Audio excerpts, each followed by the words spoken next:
तो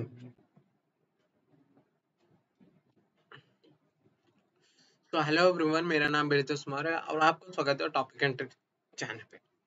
हमने ईवीएसएल का पहला चैप्टर कंप्लीट कर दिया था, जो था reserve bank of India act 1934। Second chapter में कुछ है नहीं, बस फेमा एक्ट के बारे में बताया जाता। फॉरेन एक्सचेंज मैनेजमेंट एक्ट 1999 है, उसके बारे में बता रखा, उसके कुछ रेगुलेशन दे रखे हैं, बस और कुछ नहीं। अब स्टार्ट करते हैं लेसन 3, जिसमें दे रखा foreign exchange transaction and compliance. Foreign transaction कौन कौन से होते हैं और कंप्लायंस क्या क्या है, ये बता रखा है लेसन 3 में। बिना ना टाइम वेस्ट करे चलिए स्टार्ट करते हैं। उससे पहले अगर आपने इस चैनल को सब्सक्राइब नहीं करा प्लीज सब्सक्राइब कर दीजिए और बेल आइकन को दबाना ना भूलें, जिससे आपको रेगुलर अपडेट मिलता रहे जैसे जैसे मैं वीडियो अपलोड करूं, चैप्टर वाइज चैप्टर। चलिए स्टार्ट करते हैं।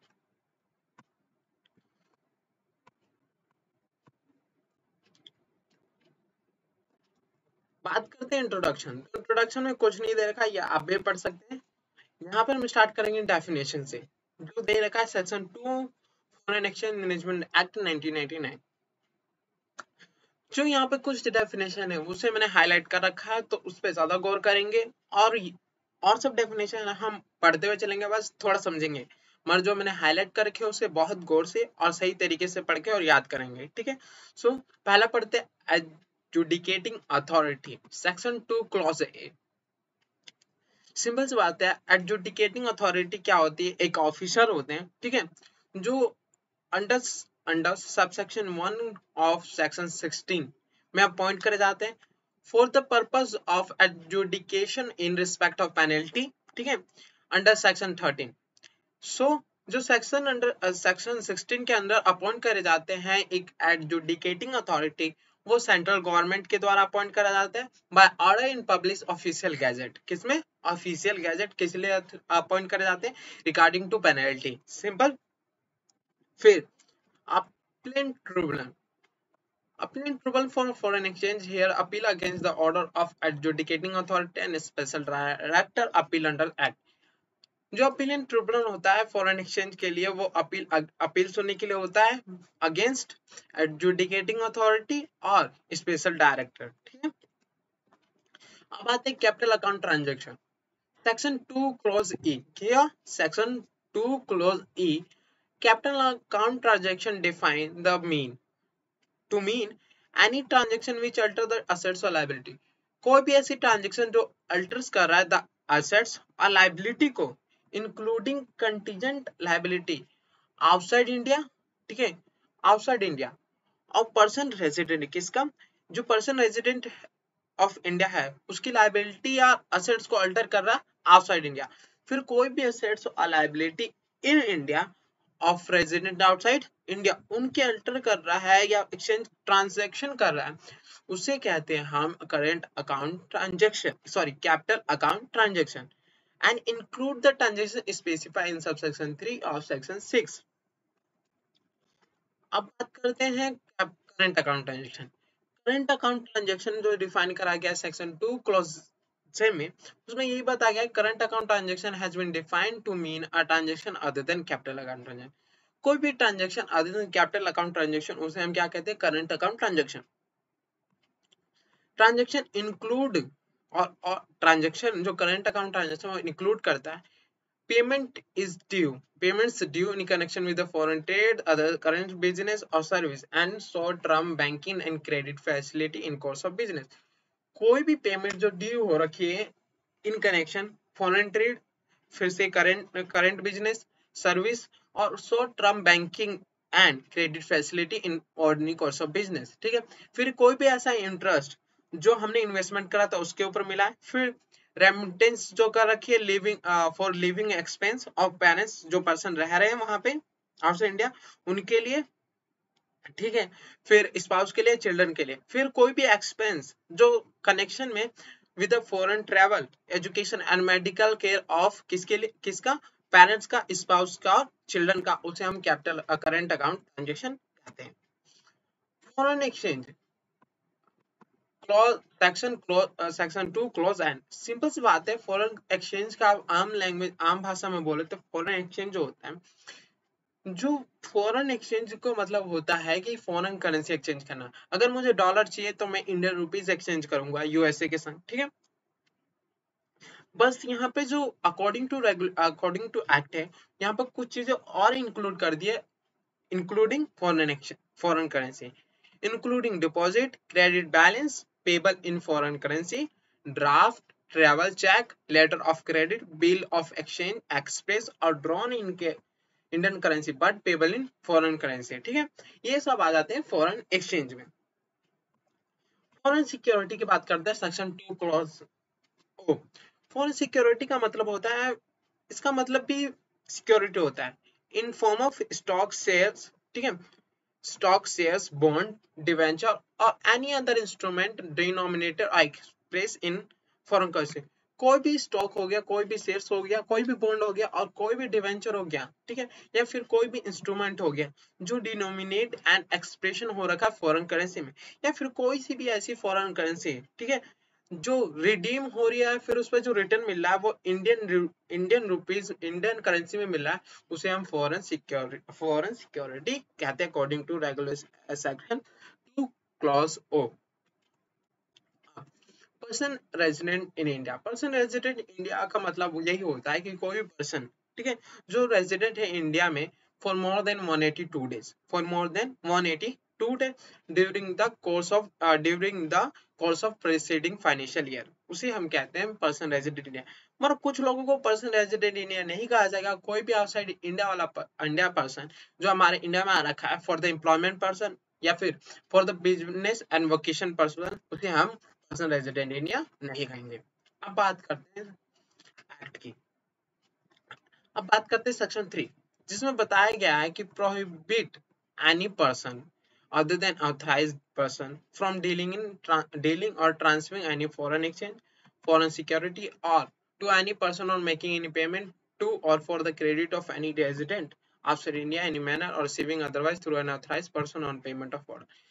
अगर बात करूं सेक्शन 3 की, ठीक है, उसने प्रोहिबिट कर रखा है कोई भी पर्सन को अदर देन ऑथराइज पर्सन, ठीक है, या वो डील करे, ठीक है, या फिर ट्रांसफर करे कोई फॉरेन एक्सचेंज, फॉरेन सिक्योरिटी, या फिर कोई भी पेमेंट करे या फिर कोई भी क्रेडिट करे पर्सन रेजिडेंट आउटसाइड इंडिया। बात करते हैं ऑथराइज डीलर। जो ऑथराइज डीलर है ये अपॉइंट करा जाता है रिजर्व बैंक ऑफ इंडिया, जो फंक्शन भी है एक रिजर्व बैंक ऑफ इंडिया का, ठीक है।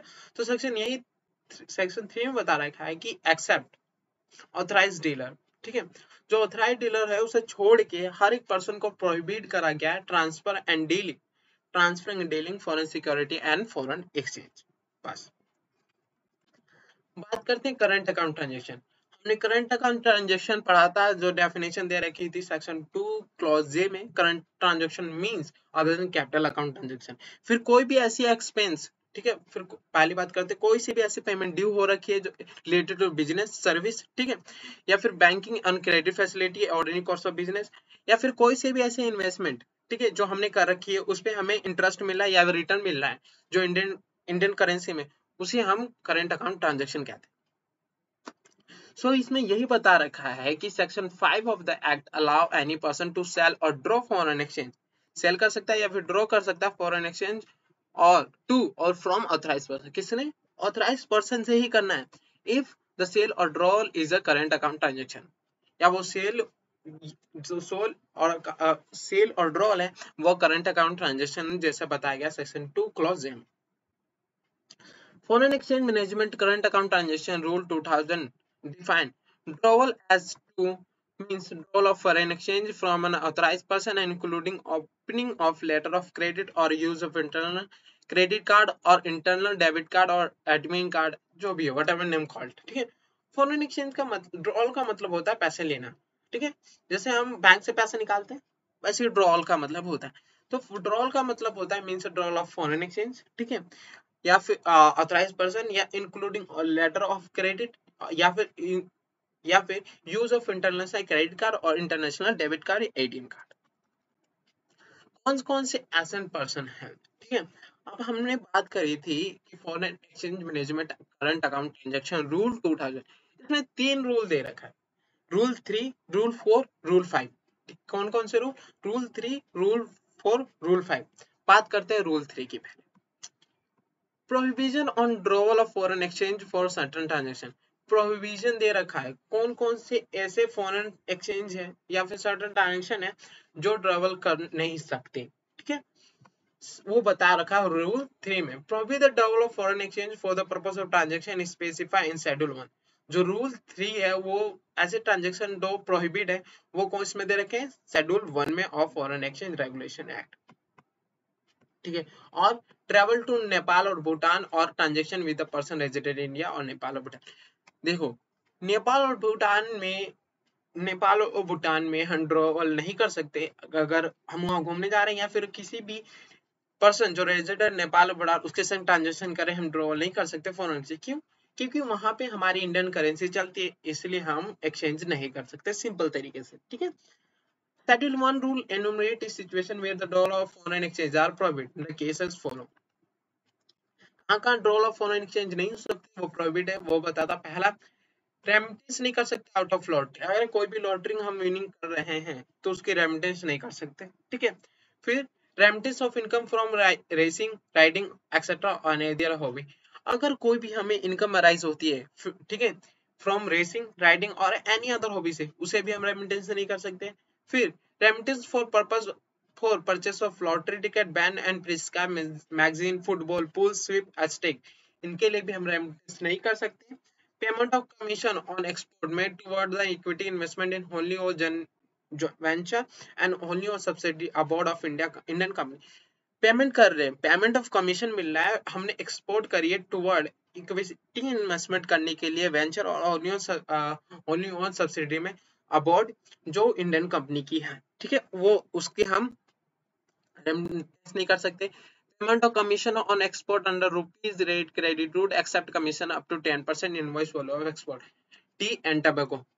सो इसमें क्या बताया गया है, जो ड्रॉल हो payment of commission on export under rupees state credit वो नहीं कर सकते, मगर एक्सेप्ट हम कमीशन जो है अप टू 10%, कितना, अप टू 10% ड्रॉल कर सकते हैं of value export tea and tobacco हो रहा है तभी, ठीक है। अब बात करते हैं payment related to call back service of telephone. अब तो ये नहीं रहेगा, हम अगर हम जब यहाँ से कॉल करते थे, ठीक है, तो उस पे क्या लगते थे, चार्जेस लगते थे, उसका हम नहीं कर सकते थे ड्रॉल, अब नहीं है, तो इसका ज्यादा ध्यान देने की जरूरत है, मगर हाँ याद रखने जरूरी है। रेमिटेंस ऑफ इंटरेस्ट इनकम और fund held in non resident special rupees scheme account. हम रेमिटेंस नहीं कर सकते, जो इंटरेस्ट मिल रहा है, जो इंटरेस्ट मिल रहा है वो फंड पे जो इंडियन, जो non resident special rupees scheme account में उस पे जो इंटरेस्ट मिला उसके हम रेमिटेंस नहीं कर सकते। ये कुछ दे रखे थे जो प्रोहिबिटेड है ड्रॉल ऑफ फॉरेन एक्सचेंज, किसमें दे रखा है, शेड्यूल 1 में ऑफ फॉरेन एक्सचेंज मैनेजमेंट है। रूल कौन सा बता रहा है, रूल 3, ठीक है, किसका, foreign exchange current account transaction rule 2000। अब prior approve government of India for central transaction. Rule 4 में बताया है कि कोई भी prior approve India for transaction as specified schedule 2, however this does not apply to case where the payment is made out of fund held in resident foreign currency account of remitter, ठीक है। कुछ ऐसे transaction दे रखे हैं जो schedule 2 में दे रखे हैं, ठीक है, शेड्यूल 2 में दे रखे हैं, उसके लिए हमें गवर्नमेंट अप्रूवल की आवश्यकता होती है, मतलब मैंडेटरी होता है गवर्नमेंट अप्रूवल लेना, ठीक है। मगर अगर बात करें कि अगर हम पेमेंट कर रहे हैं आउट ऑफ फंड जो held in resident foreign currency account of remitter, उसके लिए हमें जरूरत नहीं होती गवर्नमेंट ऑफ इंडिया के अप्रूवल, ये बताया रूल 4 में। अब बात करते हैं rule 5 prior approval reserve bank of India.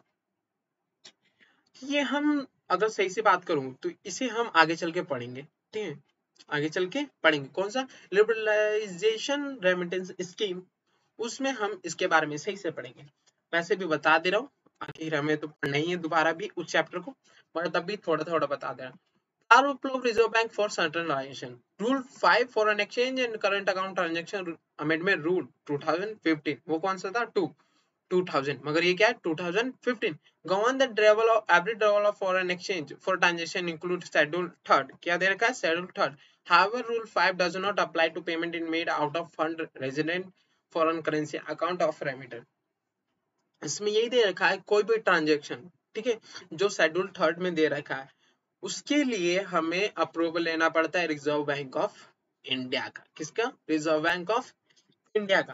कौन कौन से ट्रांजेक्शन, चलिए बात करते हैं। In case of avail of foreign exchange facility for following purpose with a limit of USD to 2,50,000, ठीक है, कितना? 2,50,000 ओनली। एनी एडिशन में excess of there for require private of reserve bank of India. अगर हम USD $2015, ठीक है, जो है, अगर उतना हम अवेल करते हैं तो हमें रिजर्व बैंक ऑफ इंडिया की अप्रूवल की जरूरत नहीं होती। अगर उससे हम $1 भी एक्स्ट्रा करते हैं तो हमें रिजर्व बैंक की अप्रूवल की आवश्यकता नेसेसरी होगी। अप्रूवल लेना किसका? Reserve bank of India. किन किन चीजों में? अगर हम प्राइवेट विजिट करते हैं एनी कंट्री, ठीक है, एक्सेप्ट नेपाल, भूटान, ठीक है, तो आप हमें गिफ्ट या डोनेशन देते हैं आउटसाइड इंडिया। अगर अबाउट जाते हैं फॉर एम्प्लॉयमेंट, इमिग्रेशन के लिए जाते हैं, ठीक है, maintenance of close relative about, travel of business or attending a conference or special remittance of meeting or expense or medical expense or checkup aboard for attendance or patient check-in के लिए, expense in connection with the medical treatment about study about और कोई भी ऐसी other current account transaction. अगर USD dollar, इन सब चीजों के लिए अगर यूएसडी डॉलर 2,15,000 से एक्स्ट्रा होता है तो हमें रिजर्व बैंक की अप्रूवल की आवश्यकता होती है, ठीक है।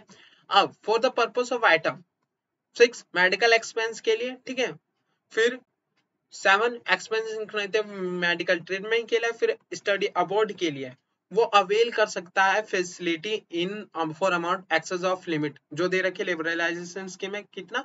USD 2,50,000 वो एक्सेस कर सकता है। अब बात करते हैं other individual remit any amount under the said liberalization remittance scheme in financial application limit for such individual would be reduced from the 2,50,000 rupees, ठीक है, USD 2,50,000 amount as a remittance for the purpose of who is a resident but not permanent resident in India, who is citizen of foreign state or other than Pakistan, citizen of India who is a deposition of office or branch of foreign a company or subsidiary joint venture or foreign company make a remittance up to his net salary, केवल अपनी net salary तक ही remittance कर सकता है।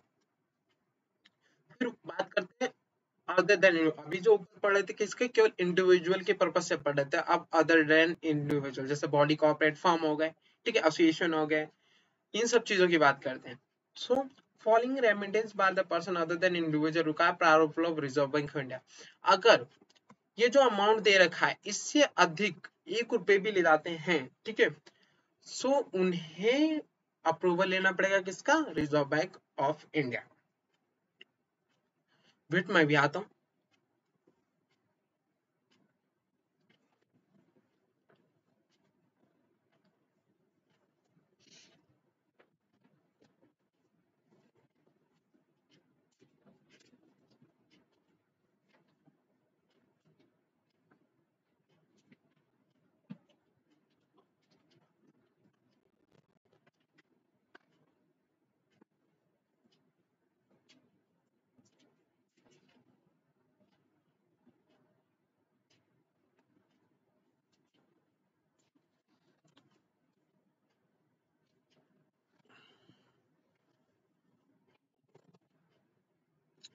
सो हम बात कर रहे थे जो facility for other than individual जो उन्होंने अमाउंट दे रखी है उससे एक भी परसेंट उन्होंने एक्स्ट्रा लेना है तो उन्हें अप्रूवल लेना पड़ता है रिजर्व बैंक ऑफ इंडिया का, ठीक है।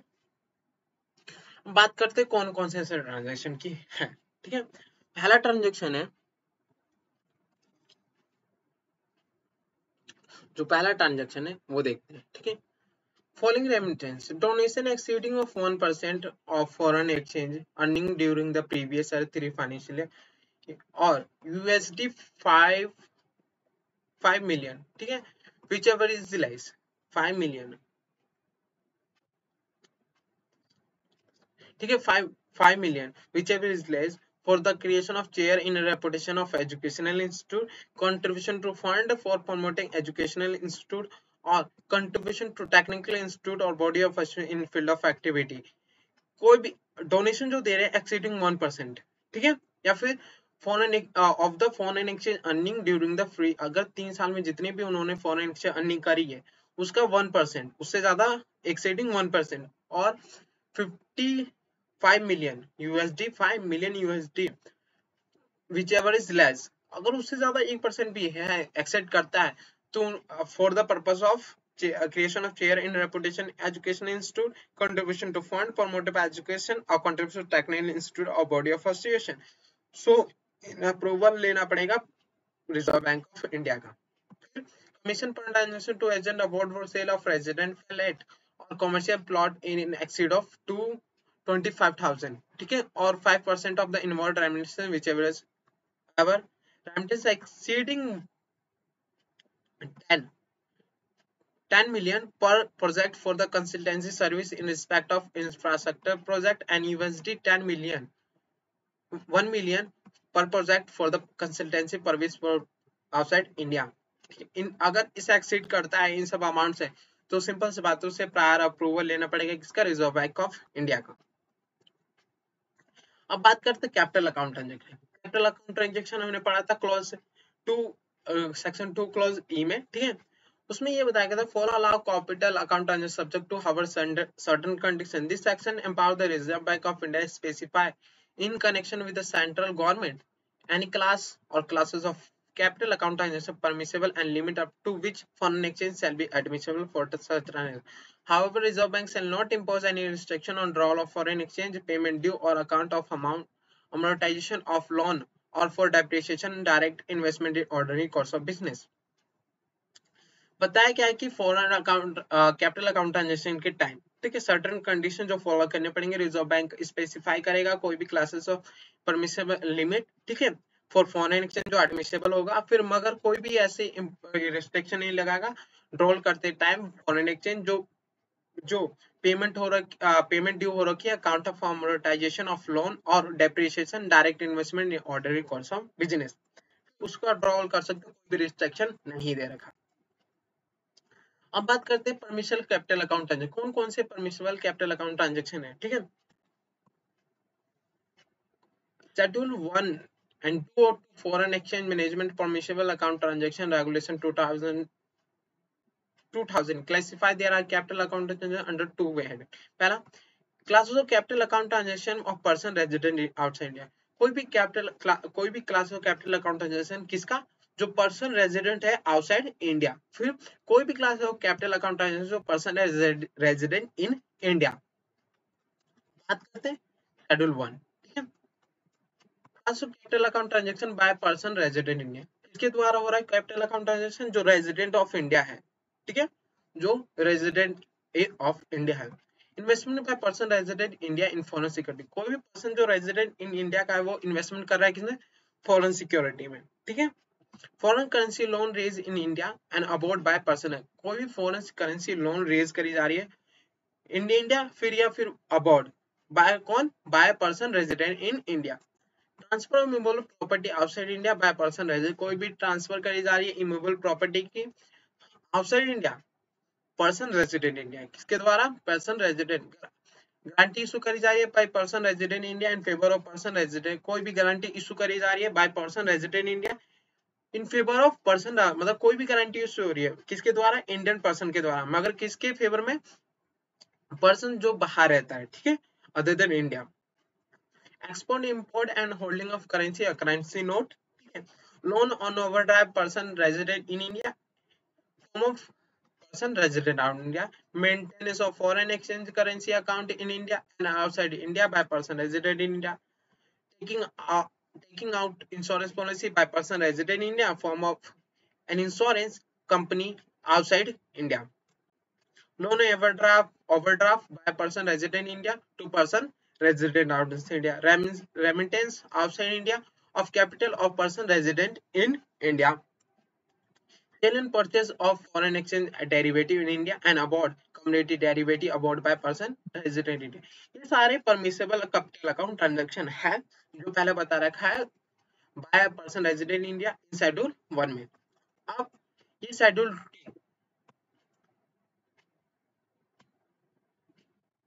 ये है schedule 2,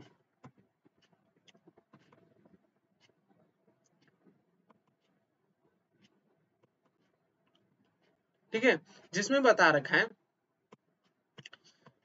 classes of capital account transaction by person resident, कोई भी कैपिटल अकाउंट ट्रांजेक्शन हो सकता है बाय पर्सन जो रेजिडेंट है आउटसाइड इंडिया।